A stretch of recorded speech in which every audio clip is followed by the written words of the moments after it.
మన ఫ్యామిలీ అందరికీ హాయ్ అండి.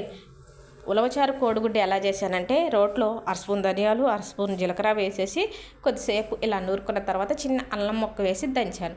అల్లం ముక్క కొద్దిగా మెదిగిన తర్వాత ఒక 7-8 వెల్లుల్లి రెబ్బలు వేసి ఒక అర నిమిషం ఇలా దంచిన తర్వాత ఉల్లిగడ్డ కూడా వేసి ఇలా నూరేస్తున్నాను. ఉలవచారుకి ఈ పేస్టే చాలా అంటే చాలా టేస్ట్ని ఇస్తుంది. ఇక ఉలవచారు చేసేసుకుందాం. స్టవ్ వెలిగించి కళాయి పెట్టి ఆయిల్ వేసి, ఆయిల్ వేడెక్కిన తర్వాత అరస్పూన్ జీలకర్ర, 5-6 ఎండుమిర్చి, కరివేపాకు వేసి, కరివేపాకు వేగిన తర్వాత మనం రోట్లో నూరుకున్నాం కదా ఆ పేస్ట్ వేసి, ఆ పేస్ట్ పచ్చివాసన పోయిన తర్వాత ఉలవచారు పోసి ఇంకొద్దిగా నీళ్ళు కూడా పోసేసి రుచికి సరిపడేంత కారం, ఉప్పు, పసుపు వేసేసి ఉలవచారు మసిలేటప్పుడు ఉడకబెట్టిన కోడిగుడ్లు వేసుకోవటమేనండి. ఉలవచారు కోడిగుడ్లు ప్రత్యేకంగా వేరే ఏమీ చేసే పని లేదు. ఎప్పుడు చేసే ప్రాసెసే, ఉలవచారు చేసే ప్రాసెసే. ఎక్స్ట్రా ఏంటంటే ఉలవచారు మసిలేటప్పుడు ఈ కోడిగుడ్లు వేసుకొని ఒక 5-6 నిమిషాలు ఉడకనిస్తే ఉలవచారులో ఉడికే కోడిగుడ్లు టేస్ట్ బాగుంటుంది. ఇక కొద్దిగా గరం మసాలా వేసుకొని స్టవ్ బంద్ చేస్తే ఎంతో కమ్మనైనా